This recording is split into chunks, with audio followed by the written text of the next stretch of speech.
do treinamento de força e hipertrofia a partir das evidências mais recentes que nós temos aí em relação a diferentes tipos de exercício, como que se atua na prática, as diferentes práticas que você também já realiza aí como profissional ou quer seja esteja fazendo aí a questão do estágio anterior a esse momento que a gente está, né? E a gente pode comentar também algumas situações dessa ideia do momento que a gente está vivendo, né? Dessas novas ideias aí que estão surgindo na área da educação física, os profissionais, né? Atuarem na prática e terem condição realmente de alavancarem no mercado de trabalho também. Então, estou deixando aqui inicialmente, para quem quiser depois, né? O meu contato pessoal, meu e-mail. O professor também trabalha forte aí com as redes sociais, né? Hoje, na atualidade, a gente vem cada vez mais direcionando para essas ideias também, né? Em conjunto com vocês. Então, a gente está sempre gerando conteúdo, né? Canal do Instagram, para quem quiser já até marcar o professor lá na palestra, né? @Thiago Volpe Braço.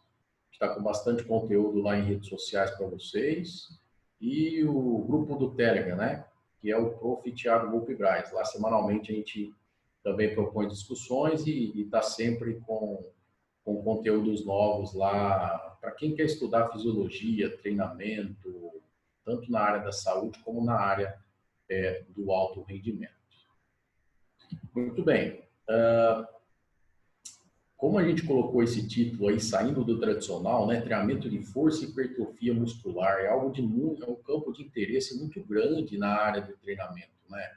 Essa ideia do desenvolvimento da força e essa ideia do desenvolvimento da hipertrofia muscular, né, que é algo que a gente busca muito nas nossas práticas, né, em diferentes situações, na área da saúde, né, se você está lá eu, particularmente aqui, eu trabalho bastante com essa prescrição do treinamento hoje na atualidade, né, para o público aí que apresenta algumas características relacionadas à saúde. Então, trabalho muito com indivíduos obesos, indivíduos hipertensos.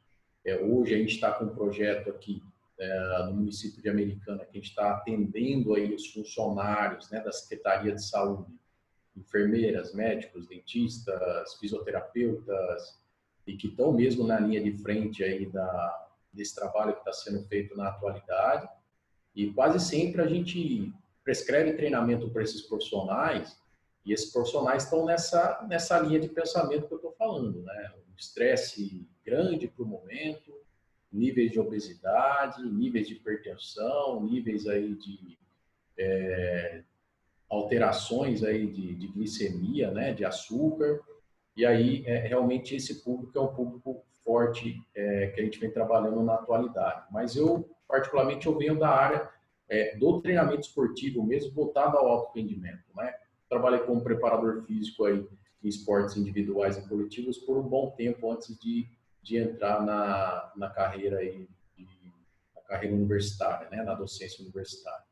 Então, nesse ponto, eu sempre faço essa pergunta aqui, nesse momento das palestras que a gente trabalha, né? A gente vai falar especificamente de uma capacidade aqui, que é a força.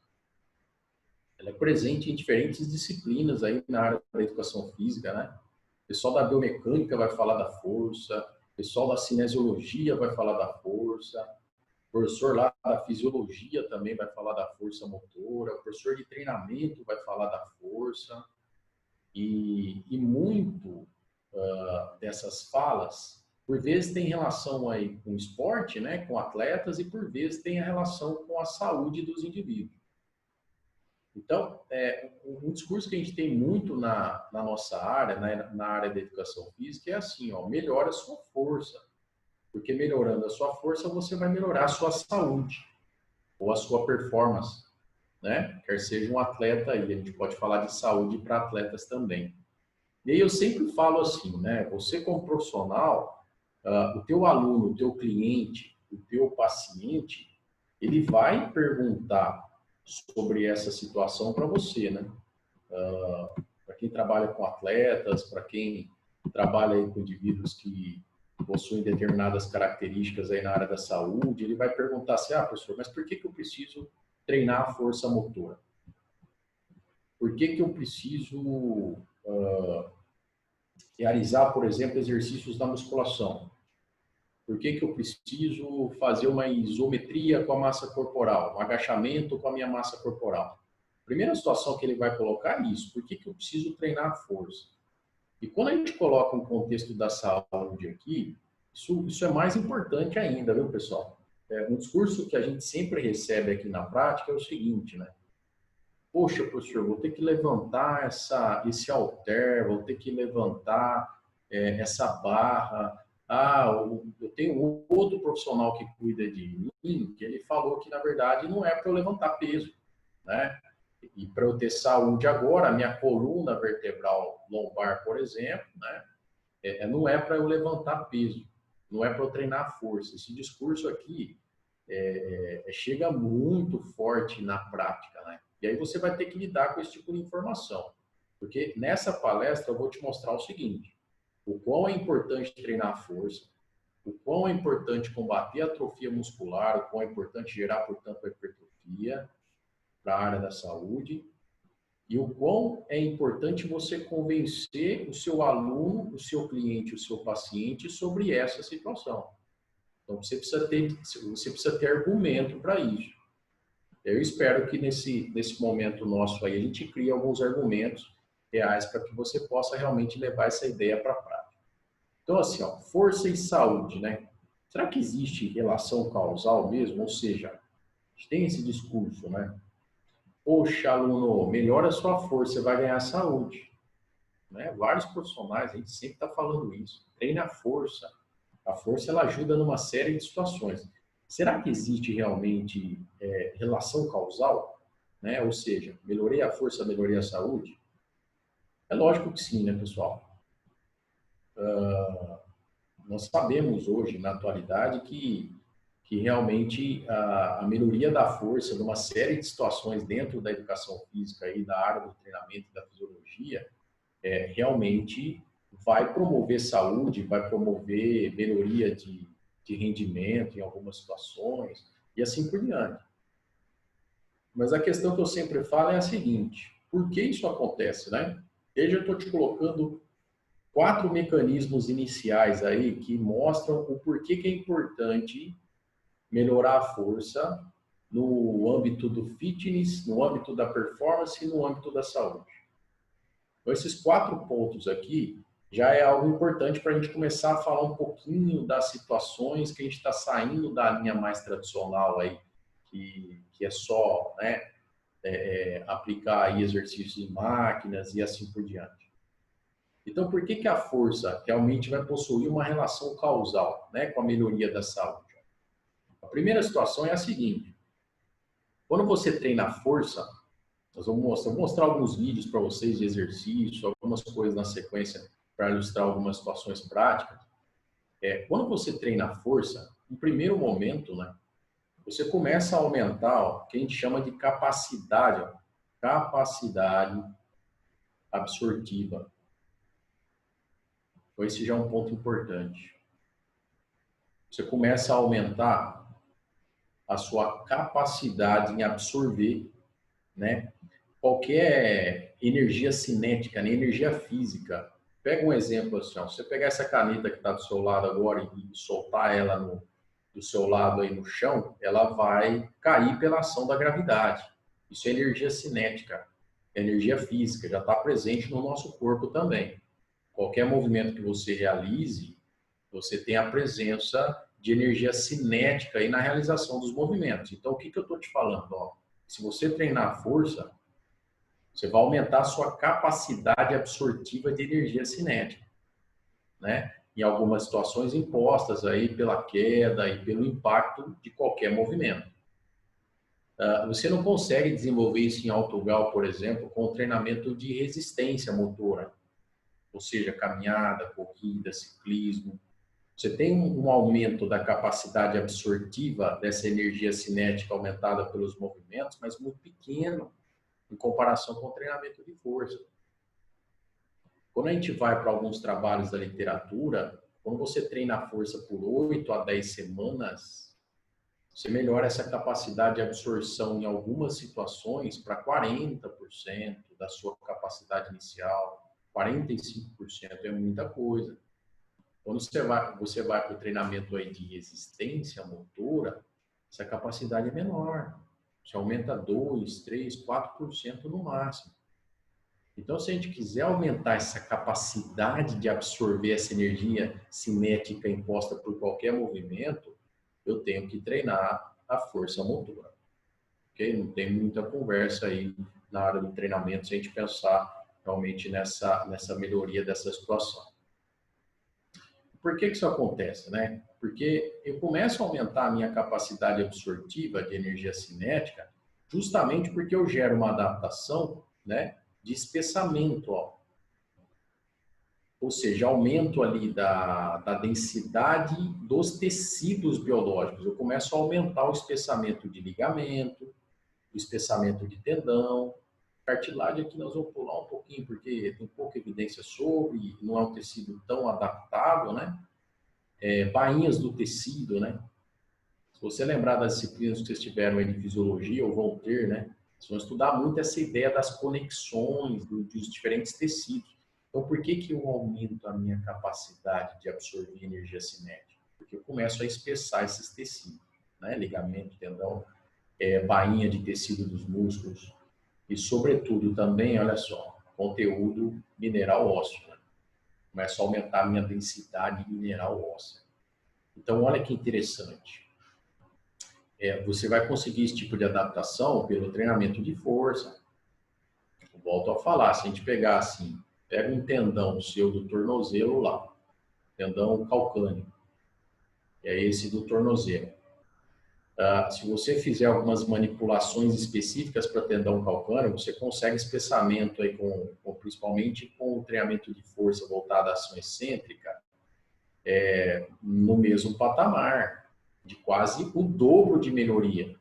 Se a gente for pensar em espessamento de tendão calcâneo para atividades que envolvam repetições aí, de resistência, esse espessamento é muito pequeno. Em alguns casos, você até perde. Tem alguns exemplos aí de indivíduos que fazem provas de longa duração que você tem redução de espessamento de tendão calcâneo a longo prazo, né? Por exemplo, maratonistas. Inclusive, é uma pré-condição ali, realmente, para surgir alguns problemas com a prática do treinamento. Então, olha que interessante. Eu já estou te colocando duas situações iniciais. Se você treinar a força, você vai aumentar a sua capacidade absortiva. E o segundo ponto, você vai promover um espessamento ali desses tecidos, tá? Eu vou deixar aqui, pessoal, quem quiser aprofundar também, ó, você pode chamar isso de tecidos biológicos, tá? Então, na verdade, você promove espessamento em diferentes tipos de tecido. Eu sempre comento isso porque, assim, às vezes na nossa área, na área da educação física, a gente está muito ligado apenas a discutir esse camarada aqui, ó, que é o músculo, né?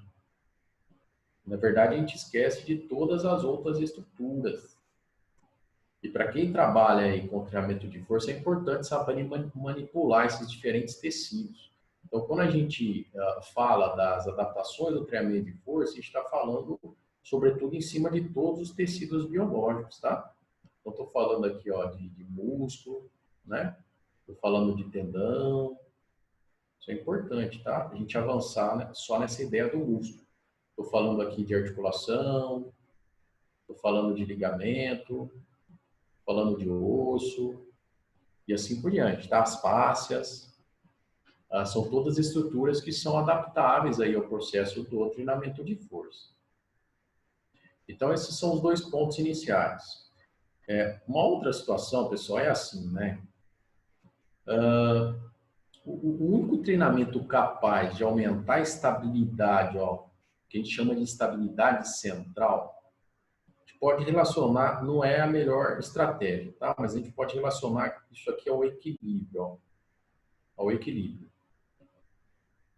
Ao equilíbrio do corpo, né, como um todo, e a nível de segmento, ou seja, num braço, numa perna, um ombro, uma determinada articulação. Então, o único treinamento capaz de gerar aumento dessa estabilidade central, dessa estabilidade proximal, é o treinamento de força. Não consegue isso em alto grau com treinamento de flexibilidade e nem com treinamento de resistência, por exemplo. Você precisa ali de encurtamento muscular para realmente gerar essa adaptação. Eu vou dar um exemplo aqui só para relembrar, que é o seguinte, ó. Então imagina aqui, só para a gente dominar essa ideia do central aqui e do proximal, né? Até mudar de cor aqui depois, tá? Fazendo aqui uma estrutura. Imagine que essa bolinha aqui, né, é o ombro, tá? A articulação do ombro. O ombro. Essa é a do cotovelo, e essa é o punho, ó.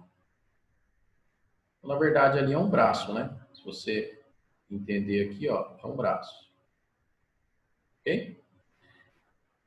Aqui tem o músculo, né, que fica na parte proximal. Vou tentar desenhar ele aqui. Existem mais músculos, mas o principal é o bíceps aqui, ó. É o bíceps. Bíceps braquial. Ok? Então, o que o treinamento de força faz nessa situação? Só para a gente entender. Ó. Se a gente pensar que tudo que é proximal é direcionado ao centro do corpo. Então, eu posso ter a região mais proximal do bíceps, que é mais direcionada ao centro do segmento, e eu posso ter a região distal do bíceps, desse músculo. Então, a região mais proximal é aquela mais próxima do ombro, a região mais proximal. E a região mais distal, ó, é aquela mais próxima do cotovelo. Então, só para a gente entender essa relação, ou relembrar, na verdade, essa relação do proximal com o distal. Então, eu posso pensar nisso a nível segmentar, ou seja, do bíceps aqui, e eu posso pensar nisso a nível do corpo inteiro, né? Que aí é onde que está a estabilidade proximal do corpo como um todo. E aqui nós já estamos saindo do tradicional. Você pensar lá, né, no indivíduo, ó, o senhor vai fazer aqueles desenhos clássicos antigos. Está no centro do corpo, que a gente chama de unidade externa e interna do corpo.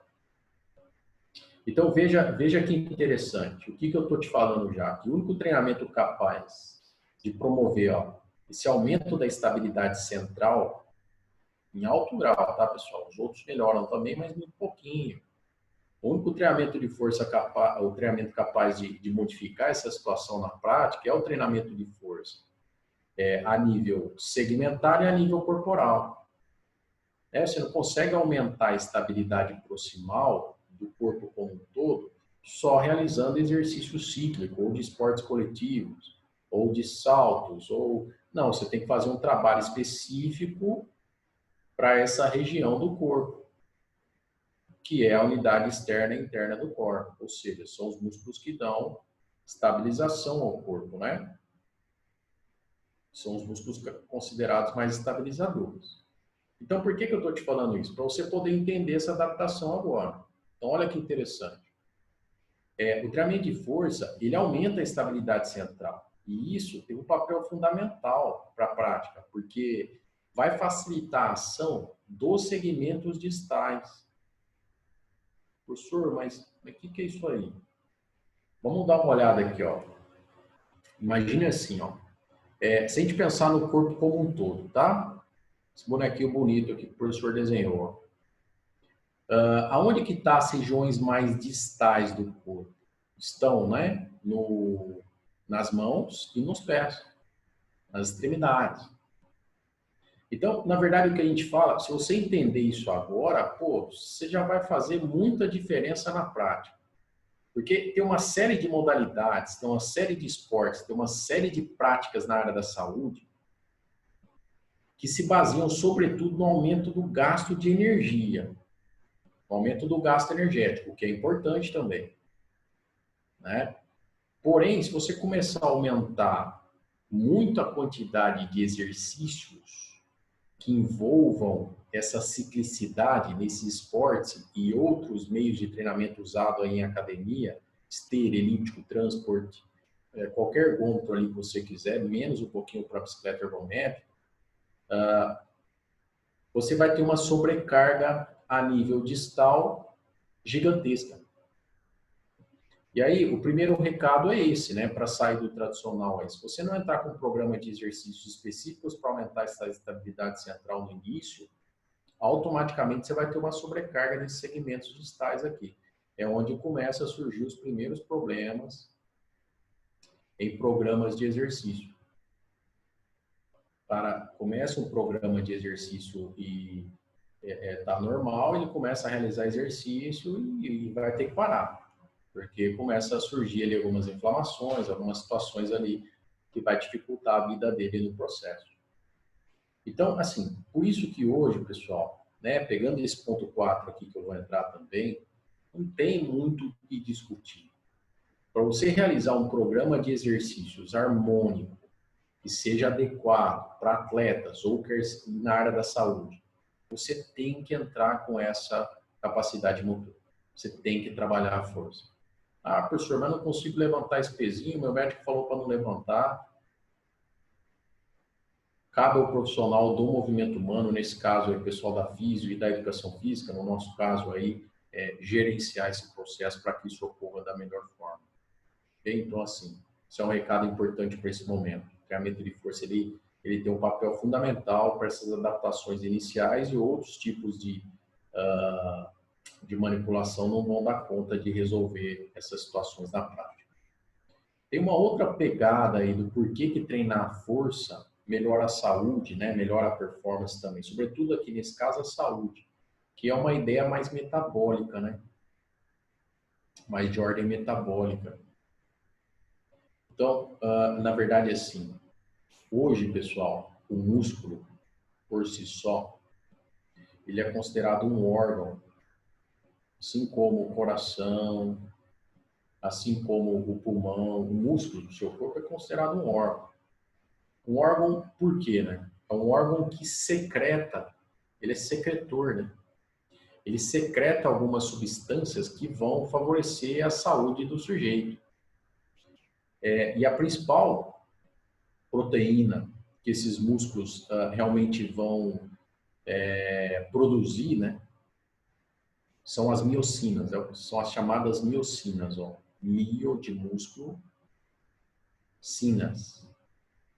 Então, a ideia do Pedersen aqui, esse é um texto bem famoso aí, que deu uma revolução na nossa área, uns 6, 7 anos atrás, saiu na Nature, né, um dos principais periódicos do mundo aí, que fazem pesquisa na área do movimento. Os caras levantaram essa bola, levantaram a teoria do músculo como sendo um órgão secretor, um órgão endócrino, regulador de algumas situações metabólicas do nosso corpo. Entre a principal função dessa miocina é a seguinte, é o que está escrito aqui. Se você tem uma maior quantidade de tecido muscular no seu corpo, automaticamente você secreta mais miocinas. E, por consequência, qual que é o papel dessas miocinas aí? Elas vão inibir, né, as adipocinas pró-inflamatórias. Isso aqui é problema. Todo indivíduo que não tem saúde, né? Quem não tem saúde, por exemplo, obeso, hipertenso, portador de diabetes, todas essas doenças, né? Distúrbios metabólicos, em principal dislipidemia, todos, obesidade principalmente, são indivíduos que secretam muitas adipocinas pró-inflamatórias. Isso aqui gera um estado de inflamação crônica no sujeito. Então, por isso que a gente fala, às vezes, né, em alguns casos de obesidade, que são os indivíduos obesos são obesos já chegam previamente para treinar, ó, tem que tomar muito cuidado com eles, né? Os obesos sedentários, tá? Inflamados, né? Por quê? Eles têm muito tecido adiposo, tem muita gordura. E essa gordura libera essas adipocinas pró-inflamatórias. Essas adipocinas pró-inflamatórias vão levar a uma série de perdas de efetividade corporal a nível de saúde. Por exemplo, aumentar a quantidade de tumor, né, fatores aí voltados ao câncer, tumorais, vai aumentar a resistência à insulina, vai aumentar a presença de placas de gordura ali nas artérias, uma série de situações que vão decorrer e vão levar a várias doenças, né? Todas que vocês pensarem aí a nível metabólico vão ser ocasionadas também. Um dos motivos que isso acontece é a presença dessas adipocinas pró-inflamatórias. Legal, professor, mas por que você está falando isso para a gente? Faz a relação agora, leva para a prática. É lógico que se você entrar com um programa de exercícios voltado à força, você vai aumentar o quê? Ó? O tecido muscular, né? E aumentando o tecido muscular, automaticamente você tem uma estimulação maior de miocinas, que por consequência vão inibir essas adipocinas pró-inflamatórias. Então, hoje eu sempre falo isso, né? O pessoal fica muito preocupado aí, legal, indivíduo obeso. Aí você fala de obesidade, automaticamente você tem que falar de emagrecimento. Mas eu não fico nem muito preocupado hoje nas minhas programações, pessoal, quando eu monto uma periodização para o indivíduo obeso, né? As primeiras semanas de treinamento eu não estou nem preocupado com o gasto energético. Vamos aumentar o gasto de energia nas sessões, porque ele precisa emagrecer, ele precisa gastar energia, e o aluno chega com esse discurso para a gente. De certa forma, o que a gente tem visto na atualidade, isso é um outro recado importante para vocês. Ó. O que a gente tem visto de mais atual sobre essa situação é que, no primeiro momento, é mais importante você aumentar ali o espessamento desses tecidos, não só o muscular, os outros também, do que propriamente dito você está preocupado ainda com esse aumento do gasto energético. Porque isso aqui você pode, né? Esse processo de emagrecimento aí você pode fazer aliado também à área da nutrição. Né? Não sei se tem alguma nutricionista aí participando, ó. Mas nas primeiras semanas seria fundamental esse acerto aí do aspecto nutricional. Então, por isso que hoje, na atualidade, é muito importante você entrar com treinamento de força aí, realmente para mudar o quê? O metabolismo do sujeito, do indivíduo. Isso serve para atletas em começo de temporada também. Os caras já chegam com mais tecido adiposo. Então, estão mais sujeitos aí. Por exemplo, essas adipocinas pró-inflamatórias estão ligadas à redução ali do sistema imune. Então, o indivíduo vai estar mais sujeito a ter coriza, mais sujeito a ter herpes, mais sujeito a ter dor de garganta, todas as infecções aí do trato respiratório. E aí, né, é importante, né, eu sempre falo isso, chega um obeso para mim às vezes nessa situação e fala, professor, não quero treinar força não, quero gastar energia, preciso emagrecer. Pô, legal isso aí. Mas hoje nós temos que estar preocupados com essas situações iniciais. Se você aumentar o seu tecido muscular, você vai ficar mais imune a uma série de infecções. Por isso que nesse momento que a gente está vivendo também, isso é importante. Porque mais tecido muscular, o tecido muscular vai ter um efeito protetor ali. Sobretudo nesse quadro inflamatório que é instaurado a longo prazo. Então, às vezes é difícil do sujeito entender isso aí. Eu sempre estou conversando isso com as pessoas. Eu falo assim, nossa, cara, você não tem que estar preocupado em só gastar energia. Você tem que estar preocupado em mudar o seu metabolismo, que nesse momento, ainda não dá conta de te manter saudável, porque você tem muito tecido adiposo, isso está gerando a longo prazo aí um processo de inflamação. É por isso que você tem aí mais doenças, é por isso que você sente mais cansaço, é por isso que você sente inflamação nas articulações, é por isso que você tem mais dor. Então, é importante entrar com os meios e métodos de treinamento de força realmente para poder promover esse tipo de adaptação, mesmo para o indivíduo obeso. Eu diria assim, pessoal, é até um pouco polêmico isso que eu vou comentar, né?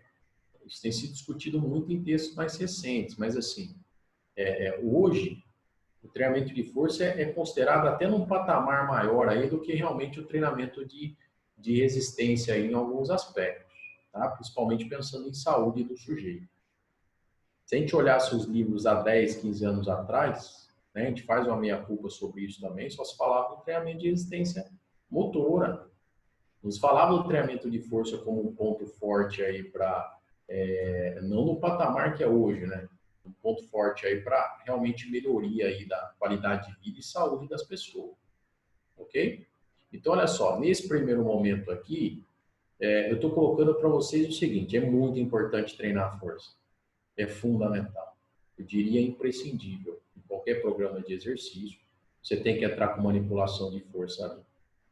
Como que você pode fazer isso, né? Você pode ir para os equipamentos de musculação, você pode utilizar a própria massa corporal, você pode utilizar a resistência variável por meio de elásticos, polias, você pode utilizar algumas situações mais modernas, né? Por exemplo, dinamômetros que estão surgindo no mercado, uma série de situações, né?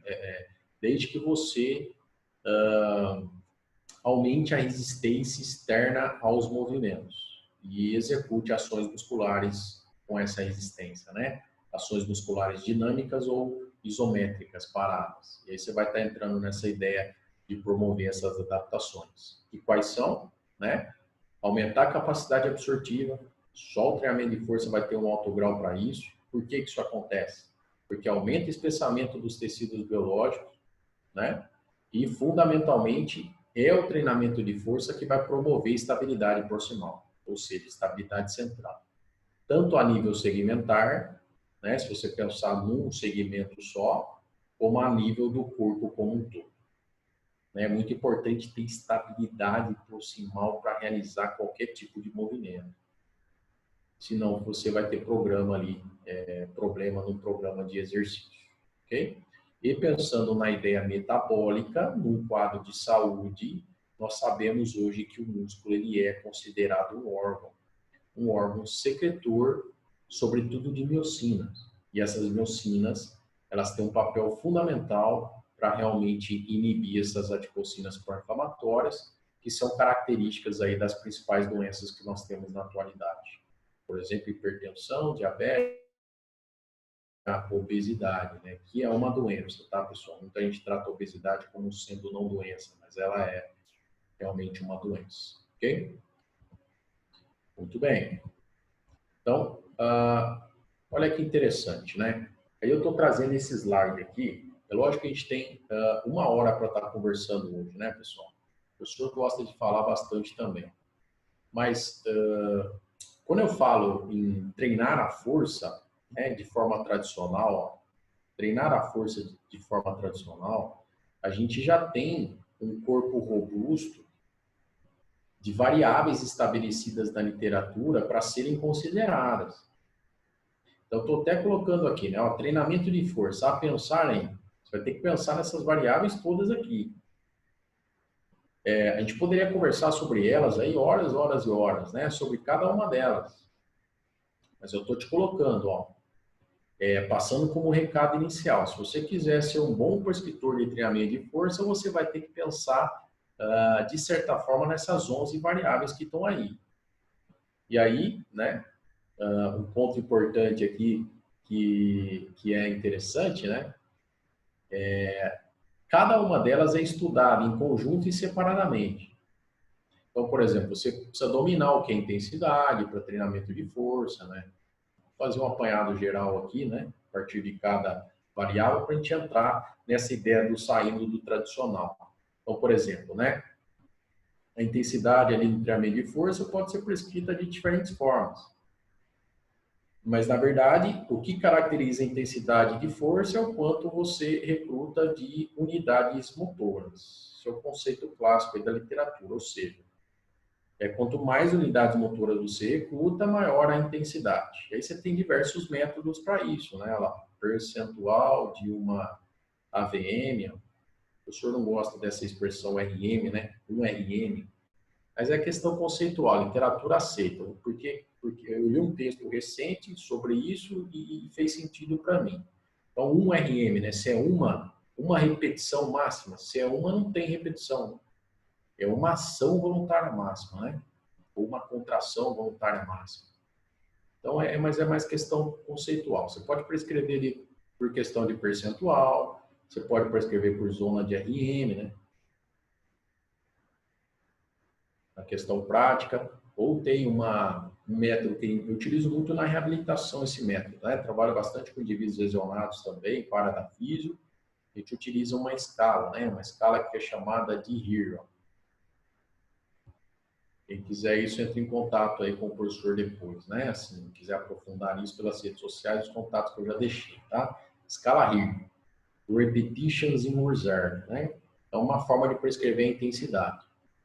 O volume, né? Você precisa ter ali o domínio também da prescrição do volume. Então, na verdade, aqui, né? Número de séries, ó, repetições,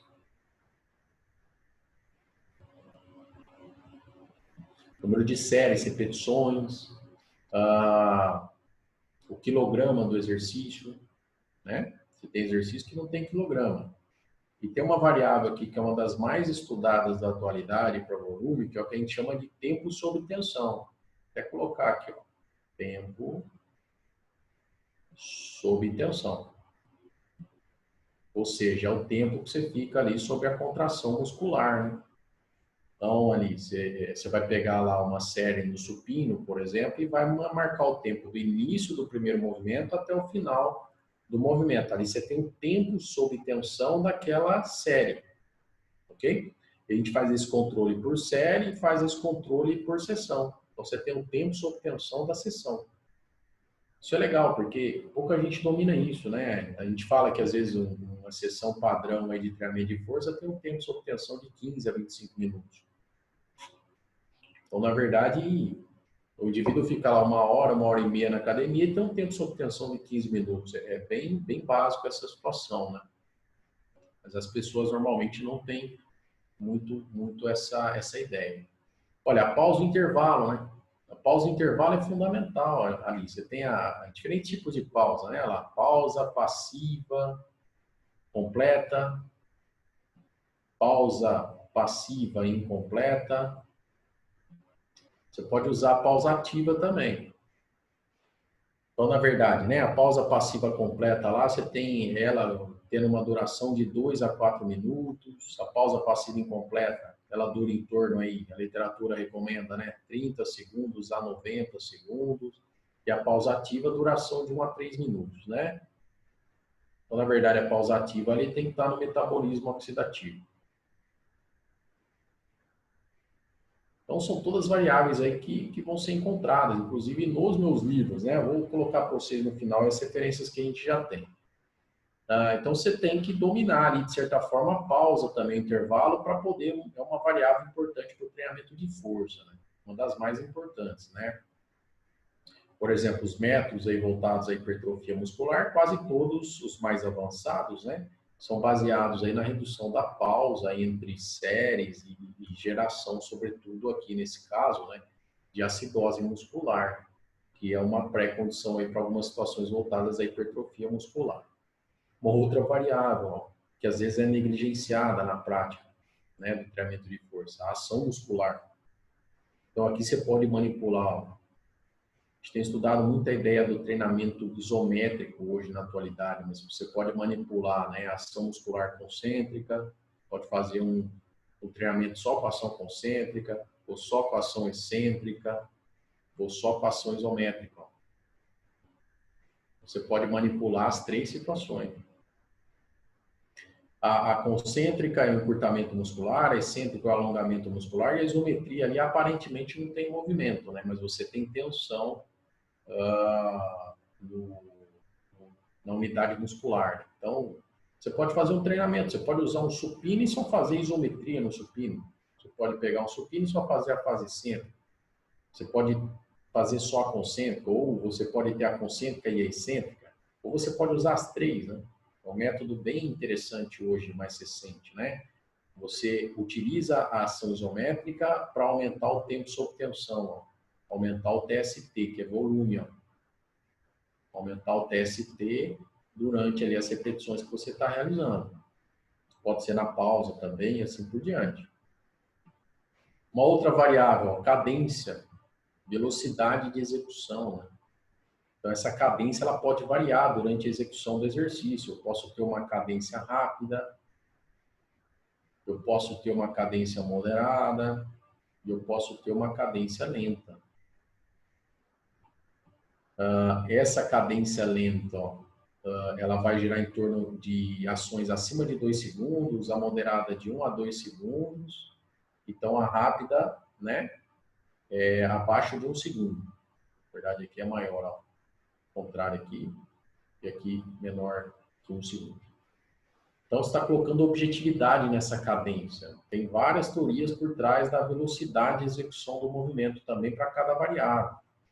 Isso a literatura já estabelece também na sequência da manipulação e da velocidade de execução.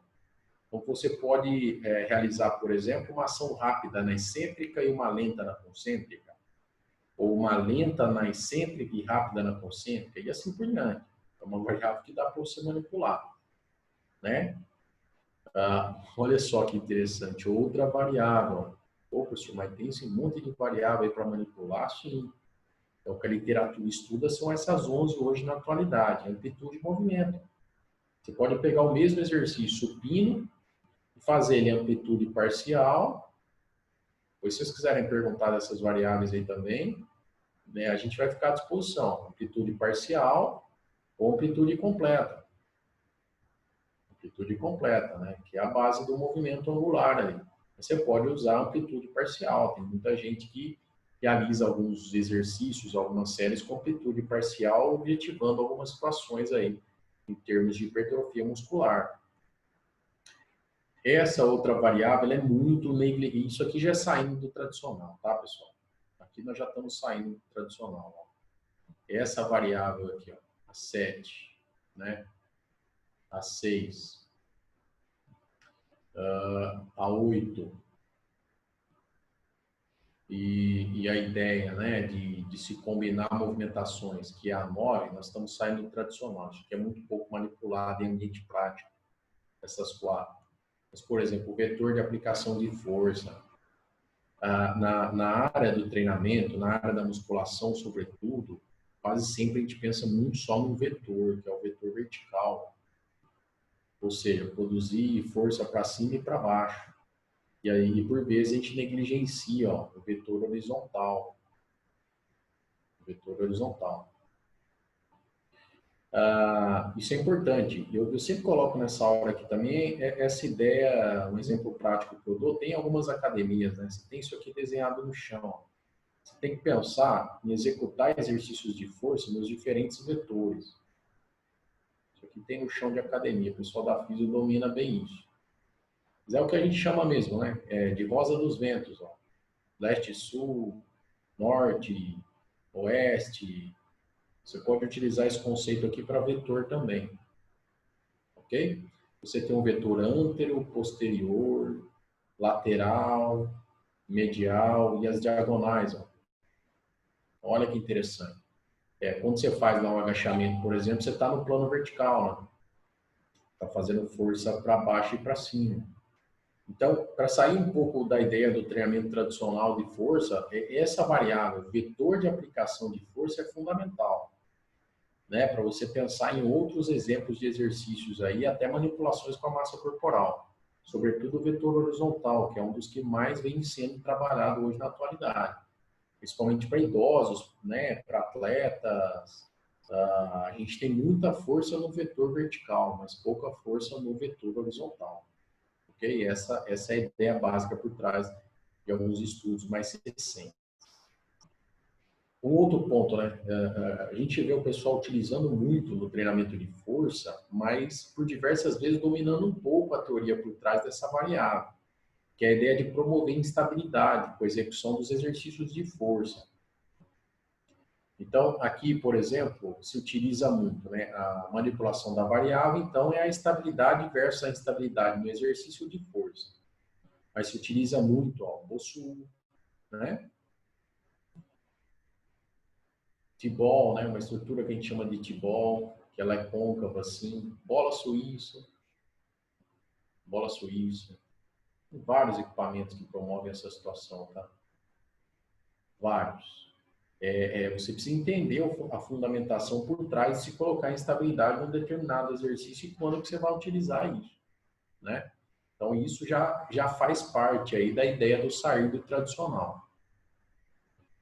A nona, né? Os tipos de exercício. Você pode se basear em exercícios com características mais monoarticulares ou multiarticulares, né? E ainda discutir a ordem de aplicação desses exercícios na prática. Então, olha que interessante, pessoal. Hoje tem uma discussão muito calorosa aí na área da educação física sobre a utilização de exercícios mono, multiarticulares, se realmente precisa utilizar exercício monoarticular em algumas situações para melhorar a força e hipertrofia, mas basicamente assim, você precisa saber manipular essa ideia do mono e multi, né? E cada um tem uma fundamentação aí para a prática, principalmente para quando se trabalha na área da saúde. Boa parte dos direcionamentos e das recomendações que a gente tem na área da saúde colocam os exercícios multiarticulares, né, como base para as primeiras semanas de treinamento. Por quê? Eles envolvem uma maior solicitação de massa muscular, né, tecido muscular. Então, na verdade, você precisa entender ali qual exercício que é monoarticular, qual exercício que é multiarticular, por exemplo, né? Pegando o grupamento muscular do quadríceps aí, o agachamento é um exercício multiarticular para quadríceps, e a cadeira extensora é um exercício monoarticular para quadríceps, né? Você precisa saber manipular essas situações na prática também. E as duas últimas, elas estão relacionadas, na verdade, à forma que você programa e organiza esse treinamento de força, né? Que é a ideia da frequência semanal, ou seja, o intervalo entre as sessões, né? Você tem lá aqui, ó, treino A, B, treino A, B, ó, né? Ó, segunda, terça, quinta e sexta. Você tem uma frequência semanal de 4 vezes por semana. Você poderia ter 2 sessões só, né? A, B. Então, isso é uma variável importante aí para se manipular e também faz a diferença, né? Mas a frequência semanal, ela vai ter uma relação maior aí com a ideia do volume, ó. O volume do treinamento de força. E a forma que você vai progredir esses exercícios, pessoal, que é o conteúdo e a estrutura da carga. Aqui a gente fala um pouco da ideia da periodização, né? Como é que você progride aí os exercícios de força para as diferentes populações. É um debate bastante interessante hoje na atualidade, essa ideia da utilização da periodização para gerar hipertrofia e força. Então, vejam, nós temos uma série de variáveis para serem pensadas quando a gente quer melhorar a força e quando a gente quer melhorar, de certa forma, ali, o aumento do tecido muscular, né, que é a hipertrofia. Seria importante a gente ter esse olhar mais complexo aí sobre o fenômeno nessa hora, realmente para poder, de certa forma, gerar uma série de benefícios ali para os alunos e dentro dos objetivos que a gente está estabelecendo. Né? Eu sempre brinco nessa hora o seguinte, que para você ter uma planilha de qualidade voltada ao treinamento de força, você assim, se você for totalmente metódico, precisaria, de certa forma, manipular aí 80% a 90% dessas variáveis. E quando a gente vai para a prática, o que a gente observa mesmo lá é assim, a manipulação da intensidade, a manipulação do volume, a pausa, em alguns casos, é bem trabalhada, mas as outras variáveis, a ação muscular, cadência, amplitude, vetor, estabilidade, é muito pouco trabalhado em ambiente prático, pessoal. Isso é altamente preocupante em algumas situações aí. Quase sempre, a metodologia tradicional do treinamento de força, o pensamento, o discurso que a gente tem na prática é o seguinte: o que é muito valorizado, né, em termos de adequação dos treinamentos? A variação dos exercícios. A gente tem uma cultura muito forte em cima dessas situações, da variação do exercício. Né? Inclusive, o aluno chega com esse discurso para mim, professor, eu estou fazendo o mesmo treino há muito tempo, né? Os mesmos exercícios. E aí o profissional, às vezes, sente a necessidade de bimestralmente ou mensalmente estar mudando as fichas aí, dentro dos exercícios. Isso também é importante para gerar uma adesão, uma motivação ali para o processo, mas a gente poderia explorar todas essas variáveis aqui na sequência de uma boa progressão do treinamento de força, né?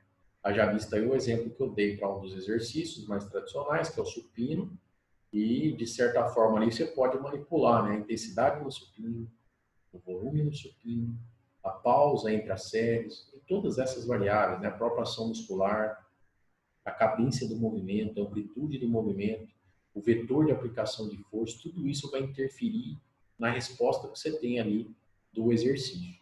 E isso vai gerar adaptações diferenciadas nesse sentido, tá, pessoal? Cada variável dessa vai ter um papel importante ali em termos de resposta, em termos de resultado ali voltado à força e à hipertrofia muscular, ok? Isso é um slide interessante que daria para a gente discutir bastante sobre isso. Aí, pessoal, o que eu coloco, né, sempre nesse momento, saia do... Esse é o recado principal da nossa palestra, tá? Saia do tradicional, que é o quê? O indivíduo chegar lá em ambiente de treinamento de força, né, e você vai entregar uma ficha para ele que normalmente é padrão, você entrega uma ficha de treinamento, e ali você tem, né, na academia que você trabalha ou no clube que você trabalha, você tem lá uma academia montada, que normalmente a gente tem isso em estudos nossos também, a base é para 30 a 80 variações de exercícios, né? Pensando assim, halter, pensando em máquinas, você já tem uma metodologia baseada. E já normalmente, né, eu presto assessoria para algumas academias também, algumas capacitações que a gente está acostumado a fazer, eu sempre falo isso, ó, a primeira coisa que eu quero ver é a ficha que vocês aí têm para prescrever os treinamentos. Aí a gente vai nessa discussão das variáveis. Mas o que eu considero mais importante, é um ponto-chave aqui, que é sair do tradicional, é olhar para essas situações que eu estou deixando explícita aqui no slide, pessoal. Não dá para entrar com nenhuma metodologia tradicional, não dá para entrar com nenhuma metodologia tradicional do treinamento de força sem antes pensar nesses fatores aqui que eu estou colocando para vocês. Isso é muito importante.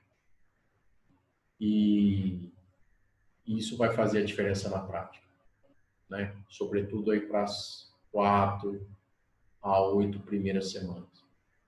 Eu tenho usado esse discurso há um bom tempo na nossa área, pessoal. Uns 4, 5 anos aí que a gente vem rodando, eu venho rodando com aulas aí sobre esse aspecto inicial aí do treinamento de força.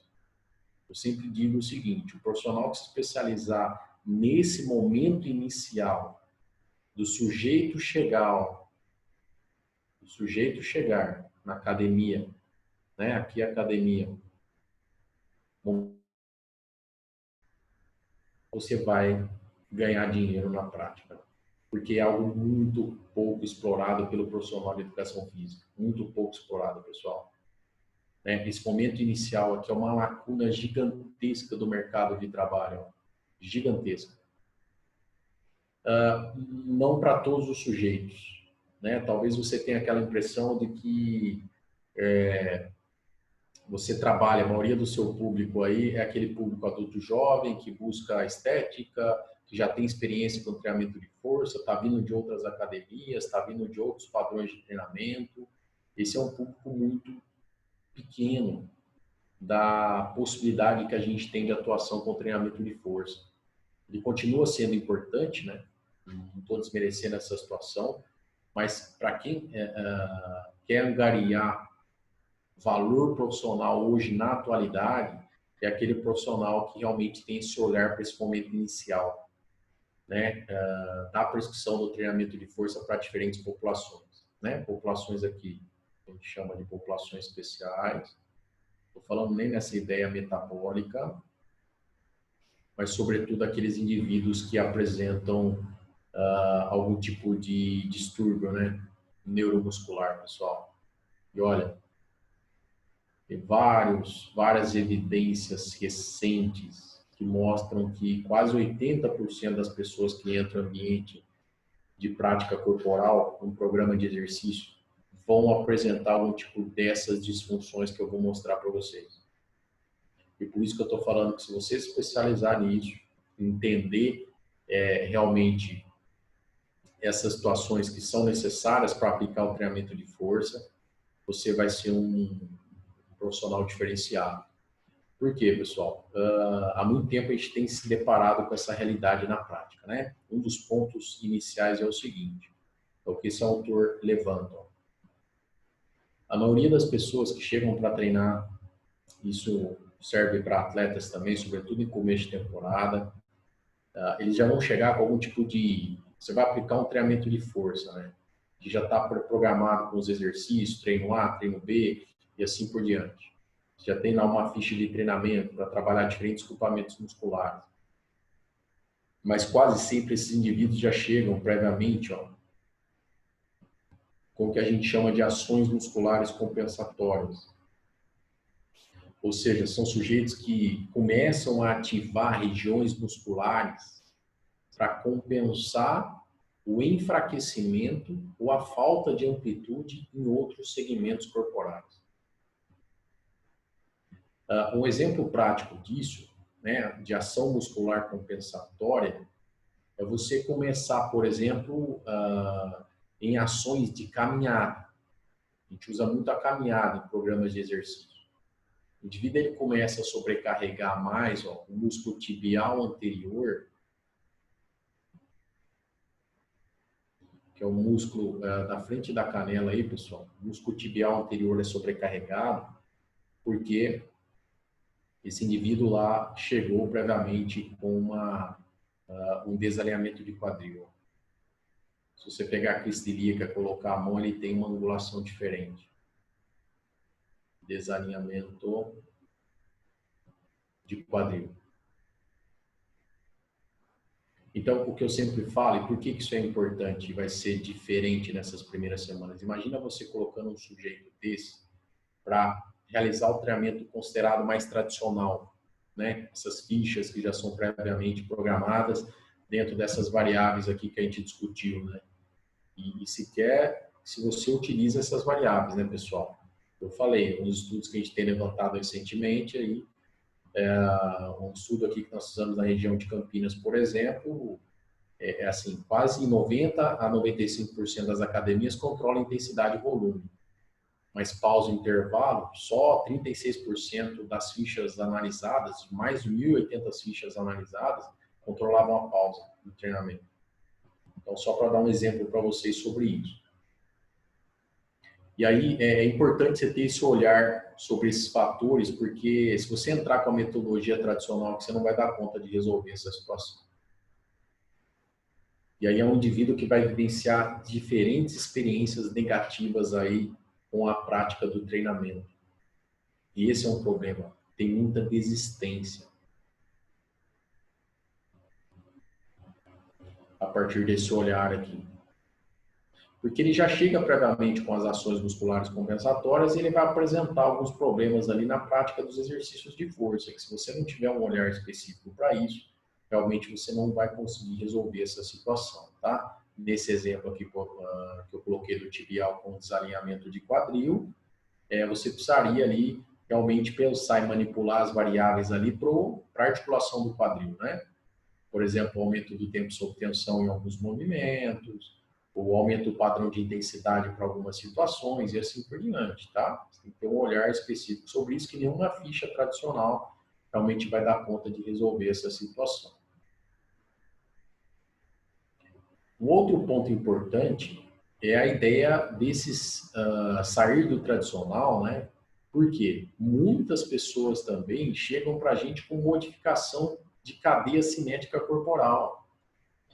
Ou seja, como que você vai usar o treinamento mais tradicional nas salas de musculação, manipular essas variáveis, se é um indivíduo que quase sempre está chegando com desvio em coluna vertebral? A gente tem, isso é uma crítica ferrenha que eu faço para algumas situações, que é assim, às vezes a gente tem aquele discurso, legal, né? Aquela fala que aparece às vezes assim, professor, você tem problema na coluna, vamos fortalecer sua coluna. Aí ele vai lá, coloca o indivíduo na remada, coloca o exercício na puxada, né? E não tem um olhar específico ali sobre os movimentos articulares dessa coluna. Então, assim, a gente tem aquela falsa ideia de que treinar a força melhora a dor na coluna. E nem sempre isso é verdade. né? Como eu falei, aquela ideia da estabilidade proximal vai ter um papel importante aqui, ó. Você tem que observar onde está o problema. Se é um indivíduo cifótico, se é um indivíduo que tem escoliose, se é um indivíduo que tem qualquer modificação de cadeia cinética corporal. Como que você vai entrar nas metodologias tradicionais se você não tiver um olhar para a escolha das variáveis em relação a esse fator? É lógico que você vai ter problema ali com a sequência da prescrição dos exercícios que você vai realizar. E aí, um terceiro ponto aqui é a atrofia muscular, né? Poxa, pessoal, isso aqui é fundamental, né? Você chega lá, você vai aplicar uma prescrição do treinamento de força tradicional e o indivíduo apresenta algum tipo de atrofia muscular em algum segmento, né? Por exemplo, ó, em quadríceps. Tenho vários casos aqui práticos. Os sujeitos já chegam com diferença de quadríceps, não é o melhor parâmetro, mas eu vou passar ele, tá? A ideia da perimetria. Mas chega com diferença de um quadríceps para o outro, ou da perimetria da perna, de 3 a 4 centímetros, de uma perna para outra. E às vezes você coloca para o sujeito, nossa, mas você não sabia que você tinha essa diferença de uma perna para outra, de 3 a 4 centímetros? Em alguns casos aqui eu já escutei, pessoal. Olha, professor, não sabia. Nunca nenhum profissional fez essa comparação comigo. Então, como que você vai colocar um sujeito como esse, que tem uma assimetria gigantesca ali de um quadríceps para o outro, para fazer um agachamento, para fazer uma cadeira extensora bilateral, para fazer um exercício, de certa forma, ali com apoio nos dois pés? É lógico que ele sempre vai estar gerando ação muscular compensatória, porque ele tem uma atrofia muscular gigantesca numa determinada musculatura. Então, se você não observar isso previamente, realmente o seu programa de exercício ali não vai dar conta de resolver essa situação. E aí, um último momento, né? Essa ideia de também trabalhar vetores horizontais, por exemplo, né? No treinamento de força. Professor, você tem falado aí do vetor horizontal, né? Depois eu vou deixar anotado aqui também, ó, o efeito Serap. São as duas últimas dicas aí, né? Para a gente poder realmente aí abrir para perguntas para vocês. O vetor horizontal hoje, pessoal, qualquer movimentação que você faça no plano horizontal, né? Eu vou dar um exemplo aqui de um exercício mais específico, que na verdade é o afundo, né? Com deslocamento, ó. Ele acontece num vetor, é praticamente o único exercício aí que enfatiza em alto grau para membro inferior aí, força horizontal, tá? Você tem algumas manipulações no vetor horizontal que, de certa forma, sairiam do tradicional, né? Porque quando você pega, ó, agachamento, você está fazendo força para cima e para baixo, cadeira extensora, pode pegar os planos de movimento aí. E o que a literatura vem colocando é o seguinte, esse trabalho da força no vetor horizontal é fundamental para atletas, para idosos, principalmente para idosos, né? Os idosos perdem muito equilíbrio nesse vetor, ó. Ele precisa de força no vetor horizontal para resgatar o equilíbrio. E para várias modalidades também isso é importante, tá? Você não trabalha a força, né? Por exemplo, eu sei que é forte e não liso essa ideia do estudo dos esportes coletivos. Como é que você melhora a força de um jogador de futebol, handebol, basquete, só trabalhando agachamento? Você tem transferência? Tem. Mas você tem que entrar ali na especificidade, né? Você tem que trabalhar o vetor horizontal do movimento também. Muitas situações que acontecem na prática em termos de performance e por vezes é explicado por essa falta de força no vetor horizontal, ok?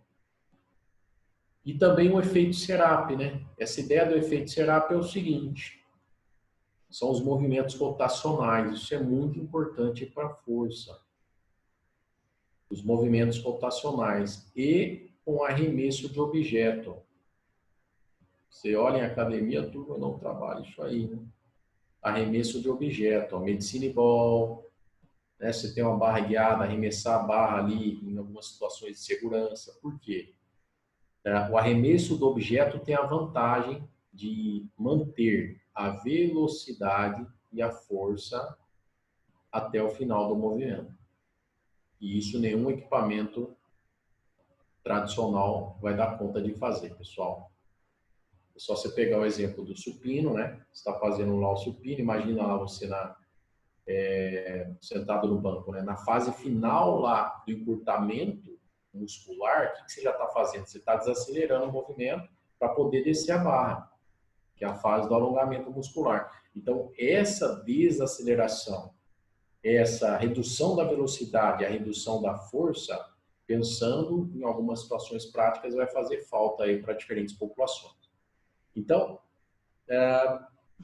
gostaria que vocês levassem alguns recados a partir dessa palestra, pessoal. Quais são eles os principais? Primeiro, o treinamento tradicional de força continua tendo um papel importante, né? As máquinas, os halteres, mas é muito importante você pensar para além desse tradicional. E o que é importante para além desse tradicional? Ter um enfoque inicial nessas primeiras semanas para esses fatores que eu levantei com vocês, né? Indivíduo que apresenta ação muscular compensatória, modificação de cadeia cinética corporal, que apresenta atrofia muscular, que apresenta vetor de trabalho mecânico alterado, e utilizar situações práticas que saiam dessa ideia dos exercícios mais tradicionais de força. Por exemplo, né, desenvolver o vetor horizontal, utilizar exercícios rotacionais, porque trabalha as cadeias miofaciais do corpo, né, que você tem essa transmissão de força de um segmento para outro. E também essa ideia de se arremessar objetos, né, ou equipamentos, para que você possa realmente ali, né, manter a velocidade e a produção de força até o final do movimento.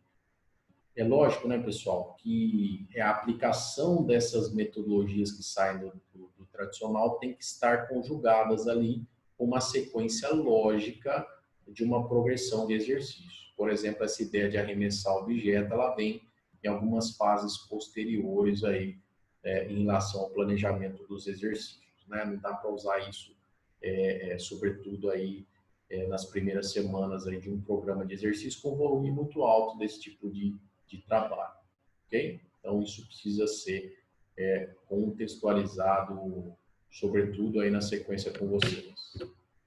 Pessoal, eu vou abrir para perguntas agora para vocês, mas eu gostaria que, até conversei com o Wagner sobre essa situação, né?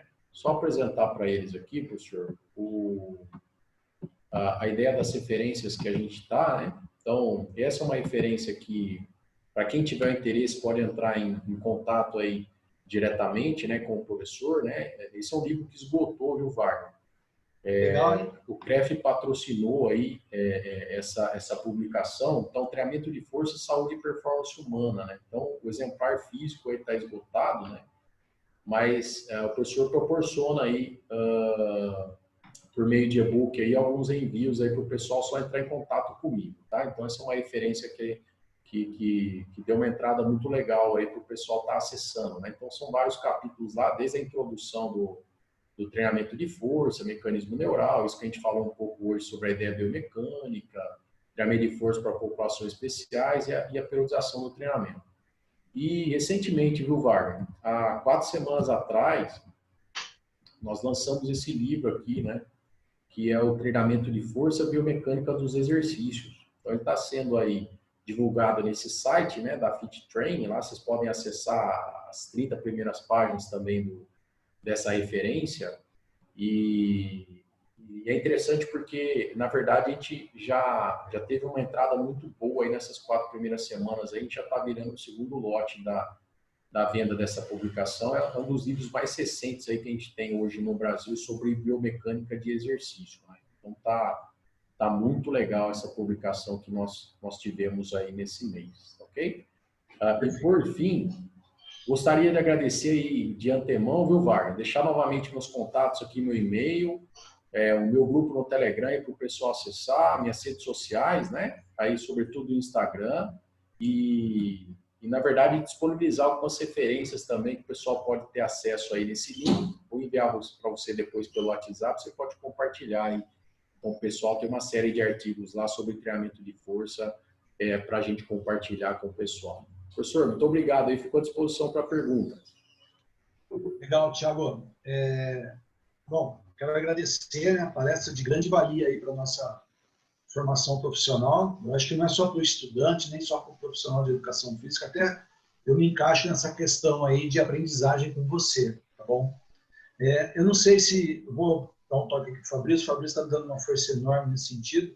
O Fabrício já colocou aí para o pessoal o link no chat sobre os certificados, tá? Então, a gente já vai reprisar a nossa fala dos dias anteriores, porque nós estamos providenciando certificados aí para vocês, tá? Junto com o certificado, a gente está gravando também essas aulas, a gente está usando a plataforma do Zoom, e aí a gente vai mandar o link também da apresentação aí do professor Thiago para vocês terem acesso, tá bom? Tá olhando o chat aí, Fabrício? Olhando sim, Wagner. Então vamos lá. Professor, parabéns pela palestra, excelente fala, né? Uma visão bem interessante do treinamento de força. Particularmente eu comungo dessa mesma visão, né? Eu penso principalmente nesse momento, né, que a gente teve algumas questões que ficaram bem evidentes da nossa profissão. Muitas pessoas lembrando, né, que o treinamento físico ele tem esse aspecto principalmente relacionado à saúde, né? Muito mais importante do que muitas vezes as questões estéticas que as pessoas tanto se apegam, né? Em conseguir a melhor hipertrofia, o braço maior, o quadríceps maior, né? E a gente esquecia muitas vezes dessas questões relacionadas à saúde, que foram muito bem colocadas ali no início da aula, né? E também dessas outras imensas quantidades de variáveis que a gente tem para manipular, que muitas vezes acabam ficando esquecidas no dia a dia, né? Sem dúvida, é uma palestra que abre bastante a visão de todo mundo, bem interessante, parabéns. Tem vários elogios aqui também a palestra aqui no chat, né? Muitas pessoas mandando aqui que agradecem pela palestra qualificada, mandando os parabéns pela apresentação. Temos uma dúvida aqui do Giovanni. Gostaria de saber a opinião do professor sobre a variável da turgescência muscular sobre a hipertrofia. E ele também parabeniza o senhor pela apresentação. Agradecer a pergunta do professor também. E assim, tudo que é relacionado ao aspecto de restrição de fluxo de sangue, a manipulação de aumento de volume plasmático, aumento da acidose muscular, isso vai ter uma relação direta hoje com o processo de hipertrofia muscular. Isso é muito importante. Tem vários métodos mais recentes, né, que se baseiam na ideia dessas manipulações reais aí do fluxo de sangue, na ideia do aumento metabólico ali, presença de hidrogênio, sobretudo para a sinalização de algumas vias específicas para aumentar a hipertrofia muscular. E aí, se o professor quiser até abrir o áudio para a gente conversar um pouco sobre a experiência prática que ele tem sobre isso, né, do exemplo que ele colocou é muito específico, mas eu particularmente tenho trabalhado muito aqui, né, com essas questões, e sobretudo indivíduos que não podem ali, é aquilo que eu falei na ideia do início da palestra para a intensidade também, né? A intensidade está baseada no como você recruta de unidades motoras durante o movimento ali para a força. A grande questão é que até há 8, 9 anos atrás a gente via essa ideia de recrutamento de unidade motora só baseada na quilagem do exercício, né? No quanto o indivíduo ali recrutava de unidade motora. O que a gente sabe na atualidade é que você pode atingir realmente esse recrutamento por diferentes formas. E aí, esses métodos mais específicos de manipulação fisiológica vão muito nessa linha de uma redução de carga, mesmo em indivíduos que apresentam algum tipo de disfunção aí, né, específica, como foi colocado aí na sequência do processo. Mas precisa realmente dominar algumas situações técnicas ali para desenvolver esse processo. Dá uma olhada depois no vídeo do professor aí, a gente tem também alguns cursos aí específicos sobre isso, que a gente fala um pouco mais detalhadamente dessa situação específica que ele colocou, ok? Perfeito, professor, muito obrigado, viu? O Mário, também, aluno nosso da graduação, ele parabeniza o senhor pela palestra e ele pergunta se existe a possibilidade do senhor disponibilizar os slides também para auxiliar no estudo. mas a gente vai ter o vídeo da palestra que vai ficar disponível também, né? E pelo vídeo dá para ter a visão dos slides, né? Geralmente, Sim. slide é algo meio particular, tem algumas pessoas que não gostam tanto de partilhar, né? Então, o senhor fique bem à vontade com relação a... Eu particularmente, Fabrício, eu não tenho problema com isso, tá? Depois eu posso mandar o PDF para o Wagner, aí você disponibiliza em conjunto com a gravação aí para o pessoal. E é um prazer compartilhar conteúdo aí com todos também. Perfeito, professor, muito obrigado. Temos alguns outros elogios, na verdade, vários elogios aqui no chat. A Mônica também, em especial, ela fala aula muito boa, cheia de informações que não sabia. Um ótimo conteúdo, parabéns. Outros alunos também, várias pessoas parabenizando aqui. De fato, foi uma palestra muito boa. Agradeço a oportunidade de ouvi-lo, né? É um imenso prazer. Já tinha aprendido com os seus artigos e agora tenho a oportunidade de aprender aqui pessoalmente, né? Não pessoalmente, mas em tempo real, né? E é uma grande oportunidade. Muito obrigado, professor. Eu que agradeço aí, pessoal. Esse tipo de feedback é super, super legal para a gente, né? Pessoal, se alguém Podem tiver... perguntar também, se tiverem algumas perguntas aqui, eu não sei como é que está o tempo, o Wagner está com... coordenador, é isso, Fabrício. O Wagner já está enchendo a cadeira ali, porque é a questão dos horários. Se quiser, ele que é o gerenciador do processo aí, já conheço já. Ele que vai acabar com a nossa graça, né?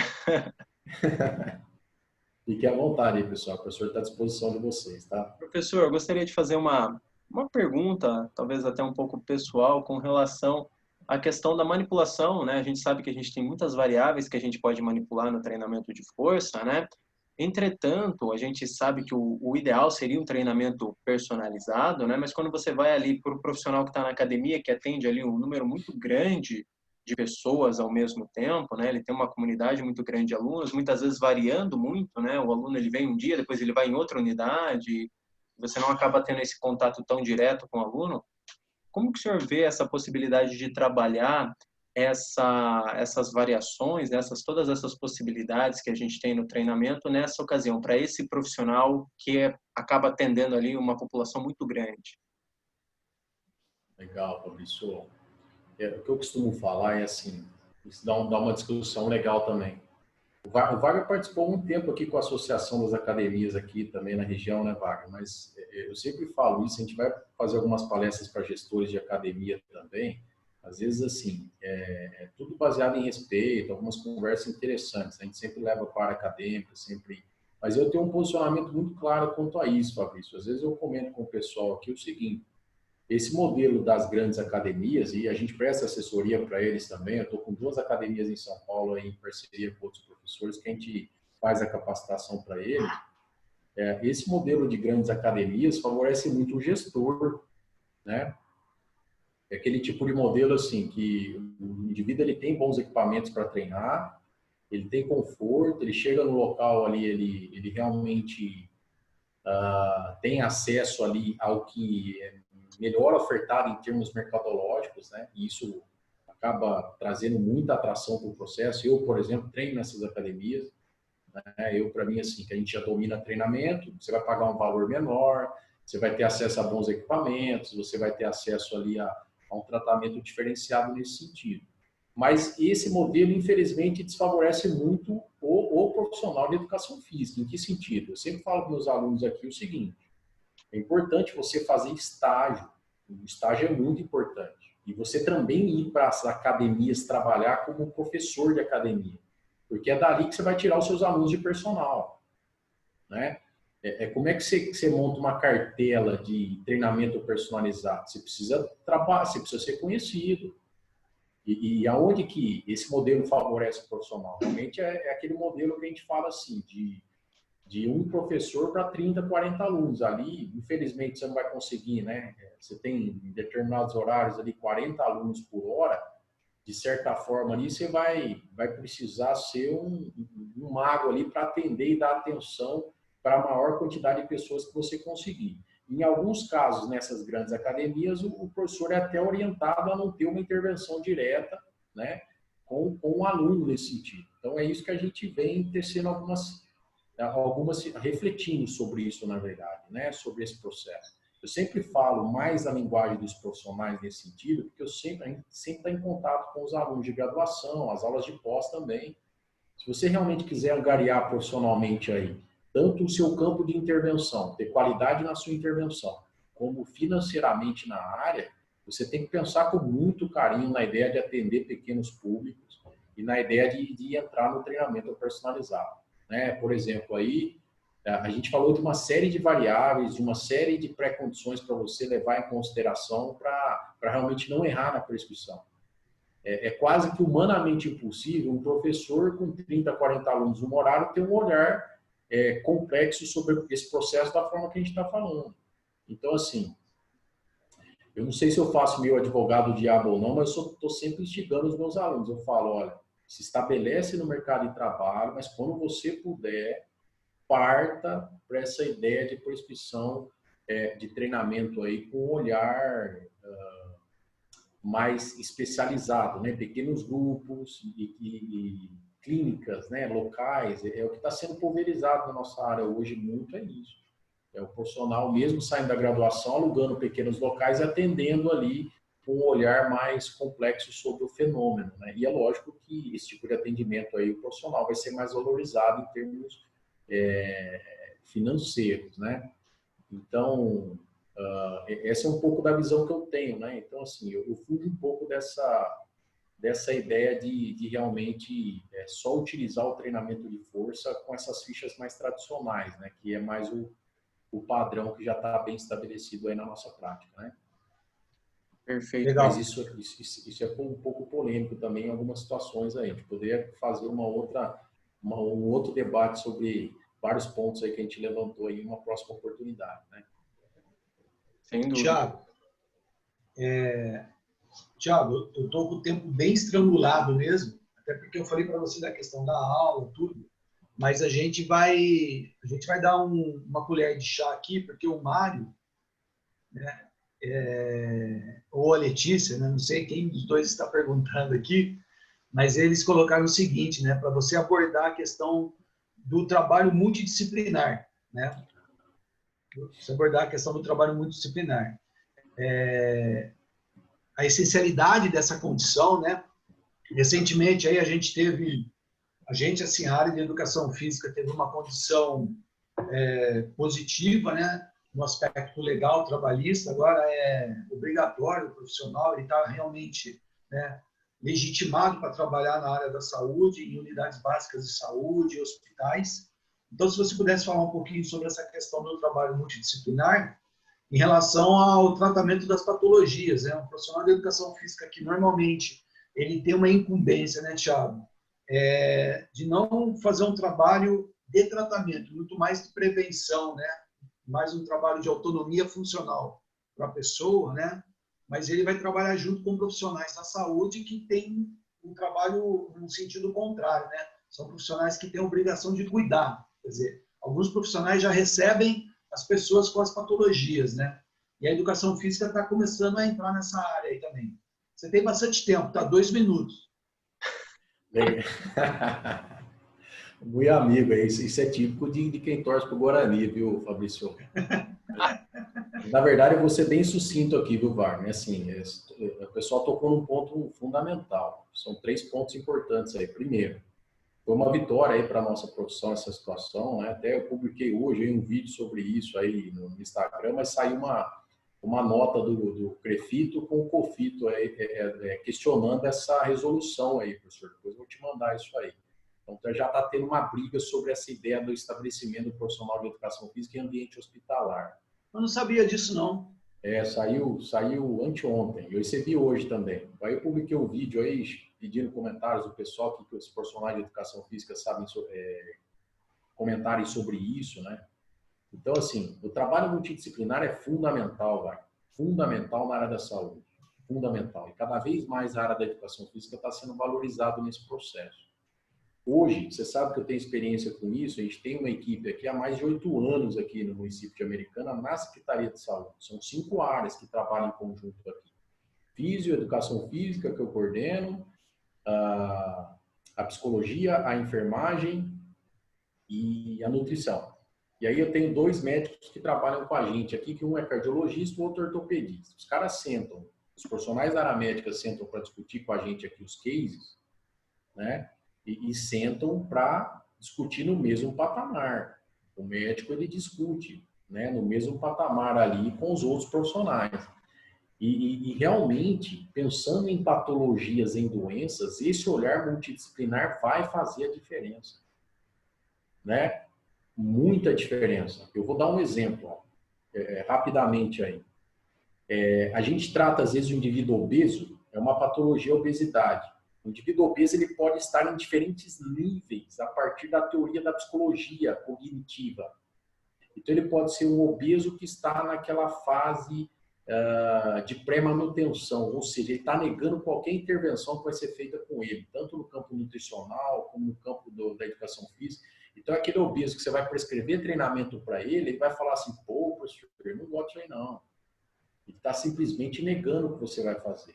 Então, o profissional tem que estar preparado para lidar com esse tipo de obeso. E o obeso que já está na fase de manutenção daquela intervenção que está sendo feita, ou seja, ele já realiza exercício por tanto tempo que aquilo já virou um hábito para ele, é questão de acertar detalhes ali para ele sair desse estado da obesidade. Então, é totalmente diferente você prescrever treinamento para o indivíduo obeso na fase de pré-contemplação e o indivíduo na fase de manutenção. E aí, o pessoal da psicologia aqui da nossa equipe vai muito forte nisso, o Wagner, para tentar mudar essa ideia de concepção que esses indivíduos já têm. Isso facilita muito o trabalho da educação física na hora da prescrição do treinamento. Então, eu sempre falo isso, ó. Se você é profissional de educação física, procure estabelecer parceria com os outros profissionais das outras áreas. Sobretudo o profissional da área médica e o pessoal da área da fisioterapia, né? E da área da nutrição.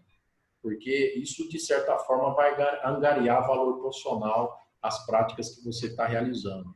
Esse é o recado que eu tenho para... Hoje, assim, fechando esse recado, né?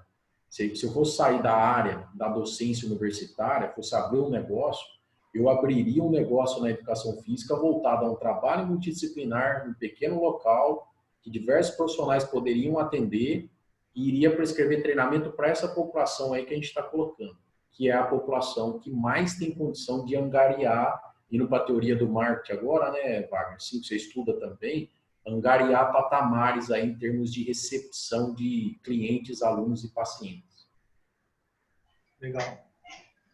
Tiago, bom, a gente vai encerrar porque a gente tem a questão do horário das aulas, né? O Fabrício tem aula, eu também tenho aula aí, a gente vai entrar em aula daqui a pouco.